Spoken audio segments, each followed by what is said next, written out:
One of the greatest peacetime spy dramas in the nation's history reaches its climax as Julius Rosenberg and Morton Sobel, convicted of revealing atomic secrets to the Russians, enter the federal building in New York to hear their doom.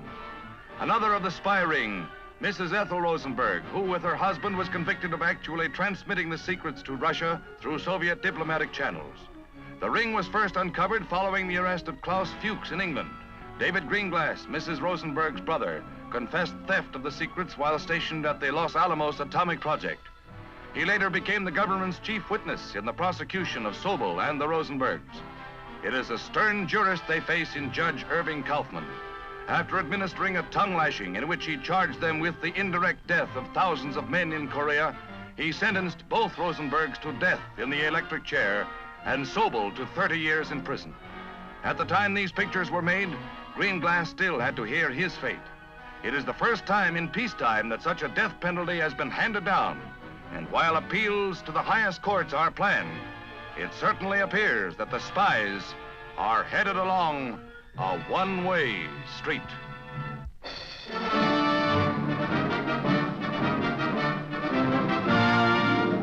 The Hotel Astoria in Paris is now official headquarters for General Dwight D. Eisenhower, commander of the Atlantic Treaty Forces. A guard is always on duty outside the door of the Allied commander's office. Here, the defense of the West is formally undertaken by the man already famous in Europe for his leadership in World War II.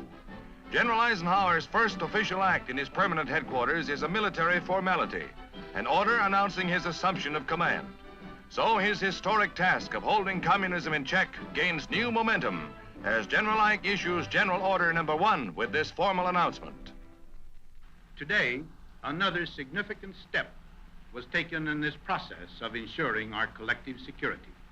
This headquarters, formally and officially, assumed operational control and command of all forces allocated by our several countries to the defense of Europe.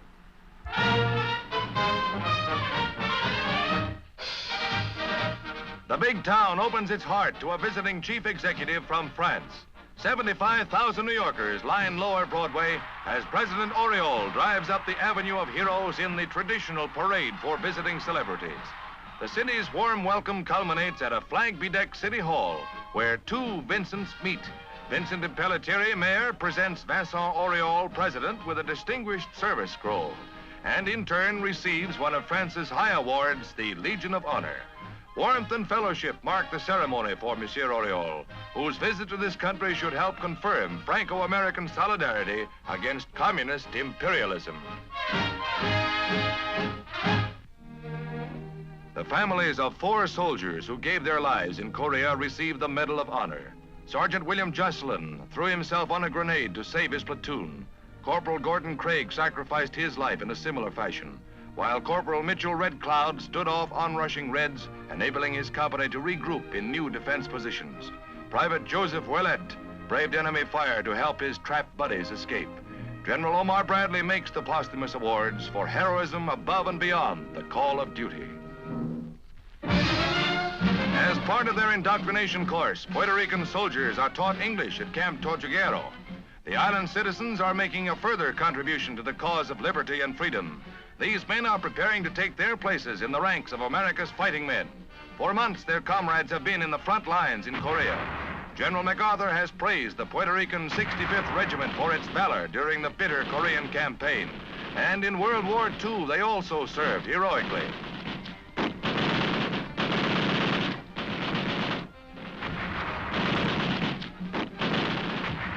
Live ammunition whips across the trainees just 40 inches over their heads. Next on the agenda is beachhead defense.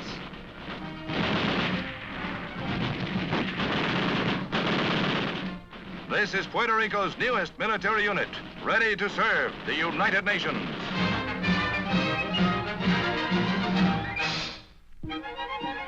Good news to fanciers of turtle steak and/or turtle soup are these hard-shelled critters just in from happy hunting grounds off the Florida Keys. They comprise one of the biggest and the mouth-wateringest hauls of the deep-sea denizens ever to hit the dock. Upside down and completely helpless, they're lugged unceremoniously off to the cannery. At this point, it's just as well a turtle only sticks his neck out once. Still unaware of their fate, they breathe easily as a junior skipper almost turns turtle trying to keep his balance on a reptilian perch. Seems he recognizes a friend. Well, he'll soon be in the soup himself.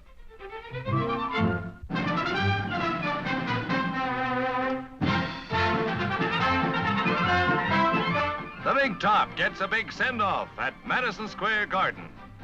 Mrs. Impellitteri, who took over the chairmanship of the New York Heart Association from the late Mrs. Louise Bair, heads the charity premiere.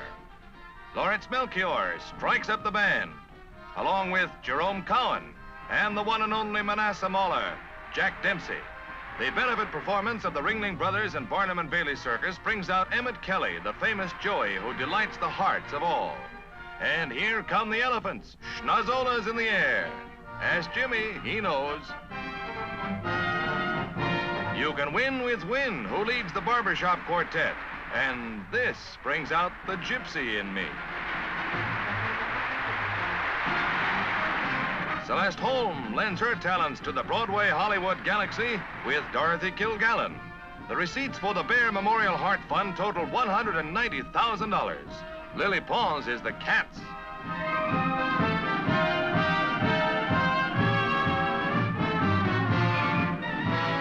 Now we have the professor on the flying trapeze. He never misses.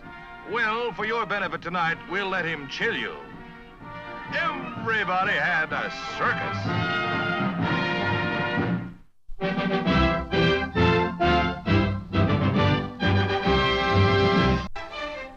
The annual bed show in Tokyo displays some plain and fancy products to aid sleep.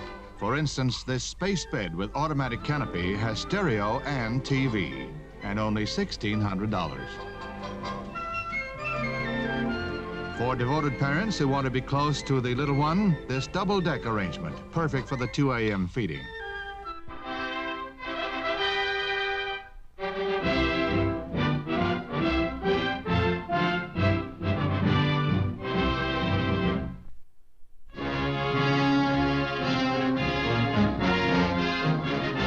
The storm which has been brewing between Washington and General MacArthur finally breaks with the news that the Supreme Commander has been dismissed by President Truman.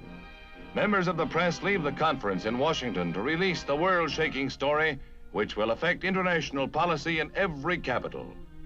The center of the controversy, General Douglas MacArthur, is shown at his Tokyo headquarters. Here he administered the occupation of defeated Japan and directed the defense of Korea. At the request of the United Nations, President Truman appointed him to lead the Allied powers in the fight against communism in the Far East. In Japan and at the front, he served the nation and the United Nations with unfailing vigor. His record in previous campaigns brought him an enviable reputation as a fearless warrior. His many visits to the Korean front lines kept him constantly informed of the situation and the movements of the communist armies arrayed against his command. President Truman flew to meet with MacArthur last year, and on that occasion they discussed overall policy and apparently agreed on future conduct of the fight against red aggression. But in the final analysis, the disagreements between immediate strategy and international diplomacy resulted in General MacArthur's dismissal. General Ridgway now takes over from MacArthur as Supreme Commander, Allied Powers, Commander-in-Chief, United Nations Command, Commander-in-Chief, Far East, and Commanding General, United States Army, Far East. In Washington, congressmen voiced their individual opinions of the president's order. Republicans and Democrats alike are forthright in their public comment. Representative Morgan, Democrat of Pennsylvania. The first qualification of a soldier is to be able to carry out commands. General MacArthur seems to be above that qualification. He has defied both the chiefs of staff and a trust placed in him by the United Nations. I commend the action of the president. Senator Ferguson, Republican from Michigan. I believe that the president's action today in the removal of General MacArthur was a tragic mistake. I'm of the opinion it was caused by the president's failure to recognize the overall communist aggression, that it is global and international. It is, in my opinion, an appeasement of the British philosophy that was brought here in December by Mr. Attlee. I also feel that it is against the best interests of America. Senator Lister Hill, Democrat from Alabama. The president's action shows that he is resolved to stay out of a terrible, all-out war in China, and I agree with him. The matter is so vital to the peace and security of our country and to the lives of millions of America's young men, I hope it may be considered on its merits and not on any basis of politics or personalities. At the White House, the administration, represented by the president, is seriously concerned. Mr. Truman speaks to the nation, outlining the reasons for his action regarding world policy. I believe that we must try to limit the war to Korea for these vital reasons: to make sure that the precious lives of our fighting men are not wasted, to see that the security of our country and the free world is not needlessly jeopardized, and to prevent a third world war. A number of events have made it evident that General MacArthur did not agree with that policy. I have therefore considered it essential to relieve General MacArthur so that there would be no doubt or confusion as to the real purpose and aim of our policy. It was with the deepest personal regret that I found myself compelled to take this action. General MacArthur is one of our greatest military commanders, but the cause of world peace is much more important than any individual. The change in commands in the Far East means no change whatever in the policy of the United States. We will carry on the fight in Korea with vigor and determination in an effort to bring the war to a speedy and successful conclusion. The free nations have united their strength in an effort to prevent a third world war. That war can come if the communist rulers want it to come. But this nation and its allies will not be responsible for its coming. We do not want to widen the conflict. We will use every effort to prevent that disaster. And in so doing, we know that we are following the great principles of peace, freedom, and justice. The annual Whitewater Boat Parade down the Mackenzie River gets underway with 100 skilled entrants braving the turbulent stream. Fathered by the Guides Association, this is the 15th running of the rapids. It's a daring exhibition of piloting along a course where foaming waters boil over hidden rocks and danger lurks for the unwary. This crew has a leg up on their competitors.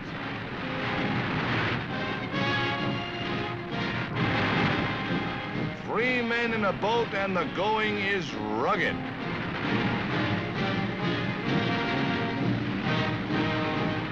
They have their ups and downs. They even do it in a rubberneck wagon in this sportsman's paradise.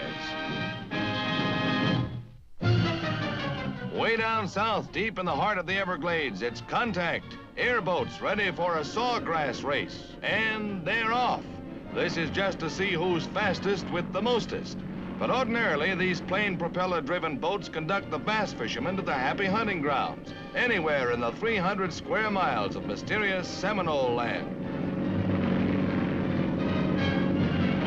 Here they go, driving through the grass and water at speeds which reach 60 miles per hour.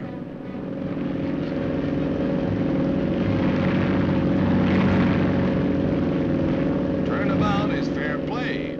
Much of the time it appears that these 12-foot aluminum craft are riding the grass. Actually, they will go faster over the wet grass than through deep water. The race is nip and tuck all the way. And now they're steaming for the finish line. A strange race through a virgin wilderness.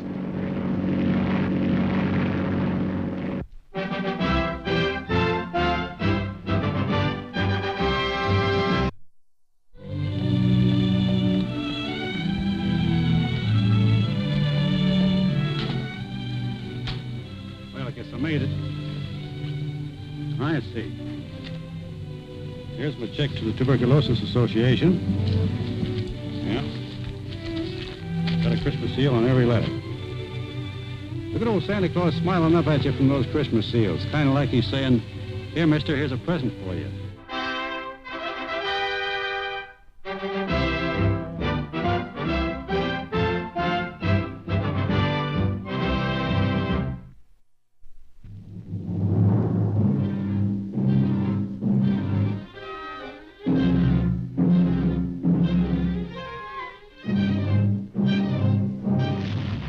guns on the Korean front sound the keynote and echo the stalemate around the world in 1951.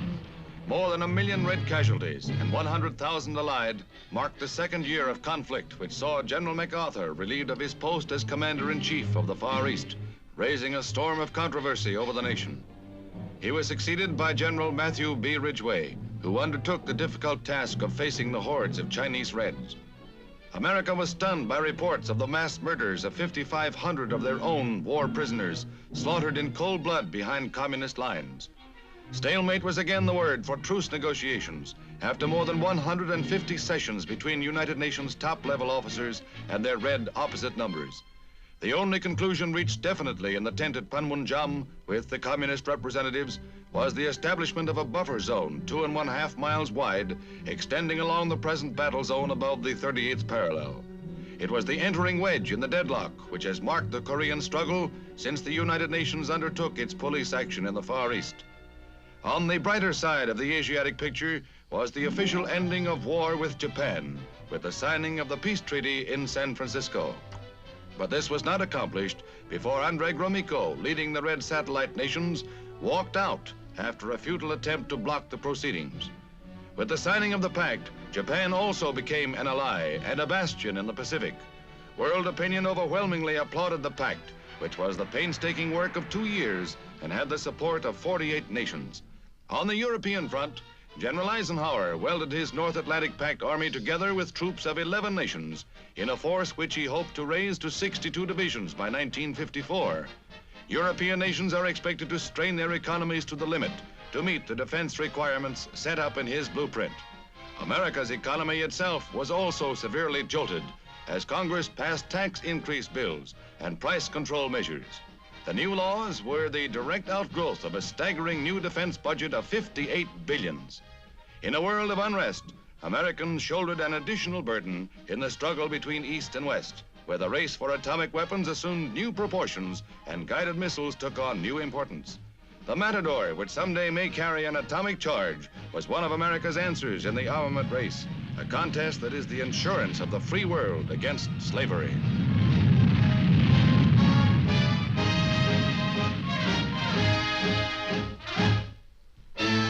The Near East became another world trouble spot with the nationalization and seizure of the world's largest oil refinery in Abadan in Iran. A fifth of the world's oil supply was cut off, and nationalist feeling ran high against Britain and the Western democracies. Attempts to arbitrate the differences made by America's Averell Harriman failed to solve the Anglo-Iranian dispute. Egypt also was caught up in the conflict with a demand of Britain's ouster from the Suez and Sudan. Premier Mossadegh, spearhead of the oil nationalization program, took his case to the United Nations, where he remained adamant in his stand and raised the specter of possible Russian intervention and acquisition of the huge oil reserves. It was but one of the difficult questions that faced the United Nations in a year of stalemate between the free nations and those of the Iron Curtain.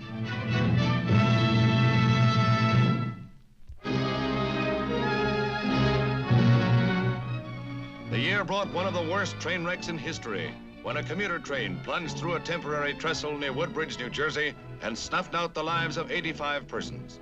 Not in 33 years had there been a worse single catastrophe on American railroads. While in Kansas and Missouri, floodwaters of the Missouri and Kaw rivers swirled over the land for 3 weeks, taking the lives of 40 and causing crop damage estimated at $1 billion. The flood took its place as the worst in the recorded history of the Middle West states. A $5 million federal appropriation was necessary to put the area back on its feet.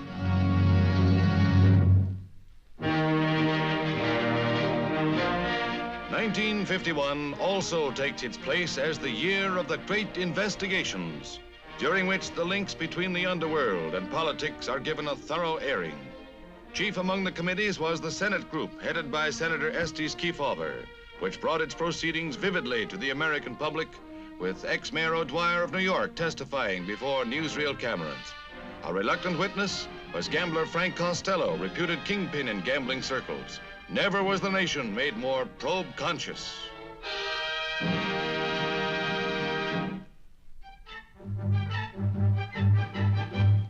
Britain went to the polls after a turbulent 5 years of Labour government rule. After a spirited campaign, Englishmen returned their wartime Prime Minister Winston Churchill and his Conservative Party to power. With a margin of 20 seats in Commons, he again took up the reins of a government beset with economic and international problems.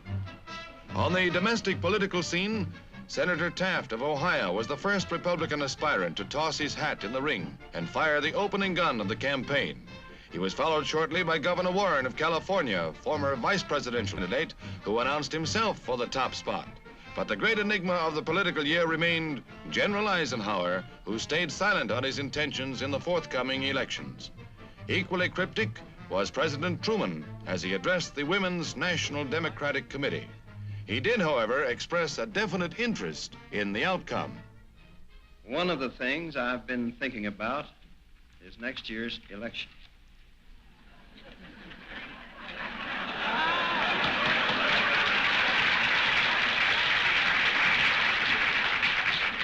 I'm not going to make any announcement about who the candidate will be. 1951 left men and women of the free world anxiously scanning the future, hoping for peace. Will 1952 solve the stalemate? The answer lies with freedom-loving men and women everywhere.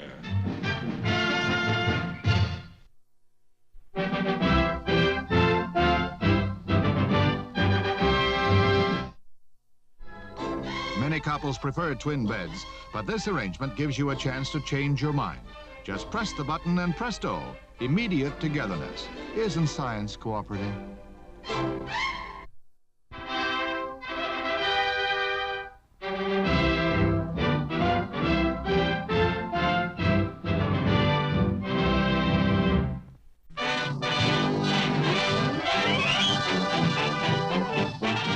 Princess Elizabeth rides out to review her regiment in the famed Trooping of the Colors as tradition-loving Britain faces grave economic problems both at home and abroad.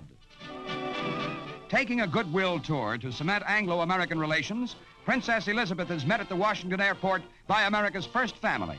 Britain's future queen is greeted in turn by the President, Mrs. Truman, and daughter Margaret. During her brief stay in the capital, she endears herself to the milling crowds by her easy and informal manner, while Philip equally impresses the feminine population, a couple that America takes to its heart.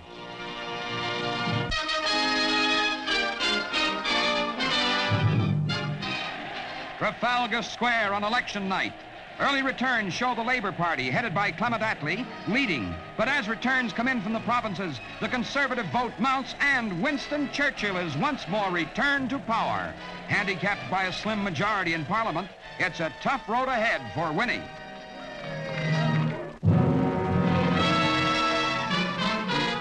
The Middle East becomes a troubled spot as Iranian oil facilities operated by the British are seized by the Iranian government in its nationalization program. Anti-British demonstrations are held as negotiations between Iran and Britain end in failure. British cruisers are ordered to the port of Abadan, while W. Averill Harriman, U.S. envoy at large, arrives in Tehran to arbitrate the explosive oil crisis. His talks with Prime Minister Mossadegh are unsuccessful and bring forth more demonstrations. The rioting requires strenuous effort on the part of the mounted police before it is quelled. With the British taking their case to the UN, Mr. Mossadegh attends a Security Council meeting to defend his government's seizure. The big question becomes, will Iranian oil flow east or west?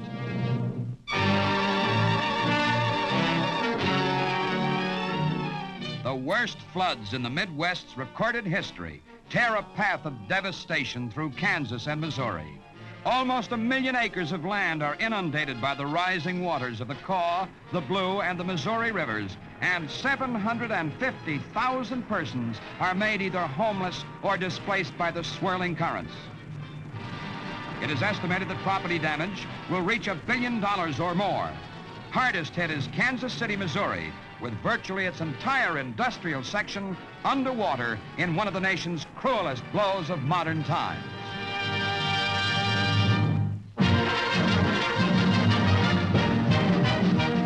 A 100-mile stock car race at Langhorne, Pennsylvania turns into a nightmare come alive.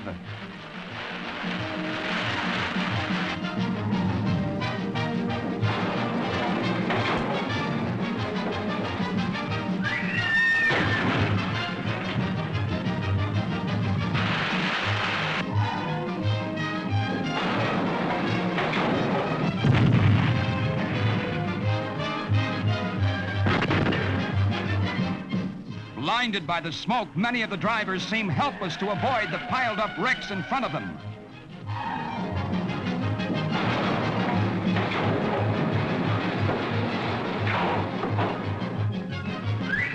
10 drivers were hurt, 2 seriously, in what will long remain stock car racing's most spectacular crack-up.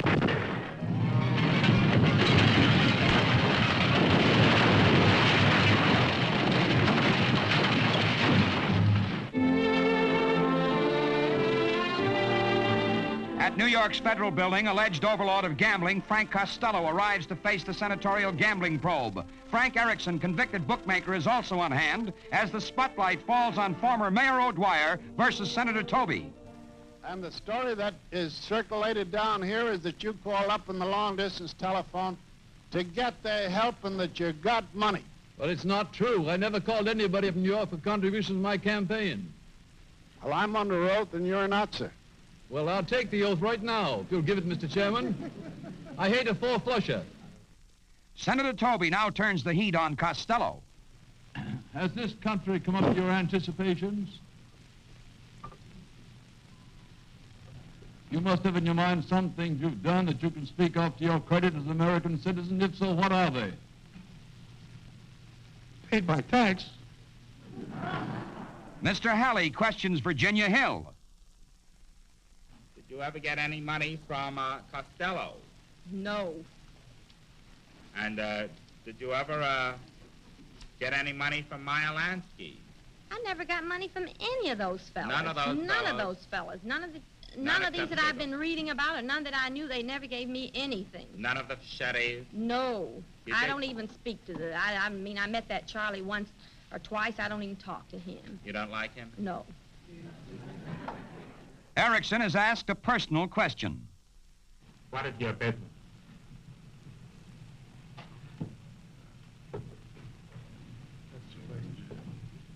We can't hear you, Mr. Erickson. My business? I have no business. I'm in jail.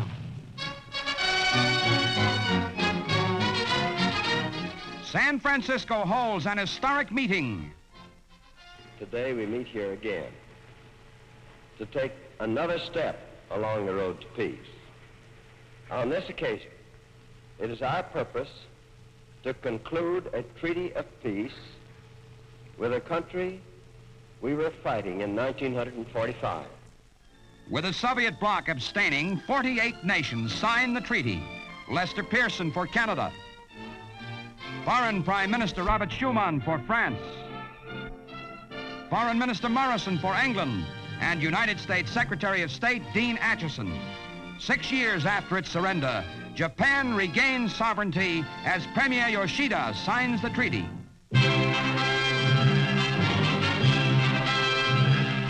North Korean and Chinese officers head for another meeting in the Korean truce talks.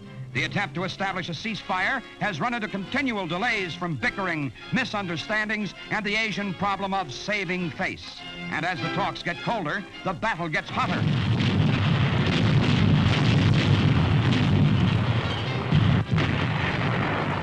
Continually pressing forward, UN forces have pushed north of the 38th parallel, have overrun the Red Iron Triangle, and taken bloody Heartbreak Ridge.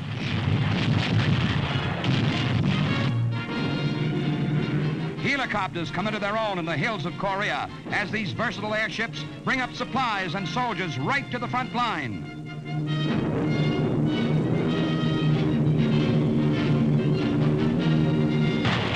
Increasing resistance from Red troops makes every step northward a fighting one. Meanwhile, our B-29 bombers continue to pound key enemy positions in round-the-clock raids while fighter strafing attacks stall communist supply lines.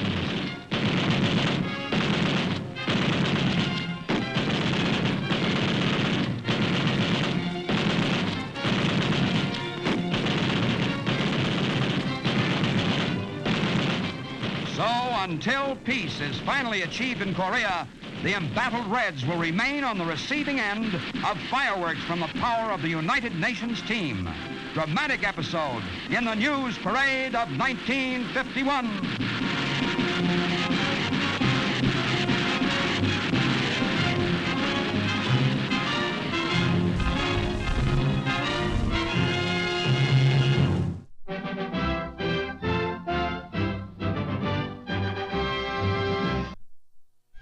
At the Presidio, a problem arises. What are you going to do with a soldier wearing sandals? Private John Anno of New Jersey has his drill instructor stumped. Got to get shoes for the new recruit or Army discipline is shot.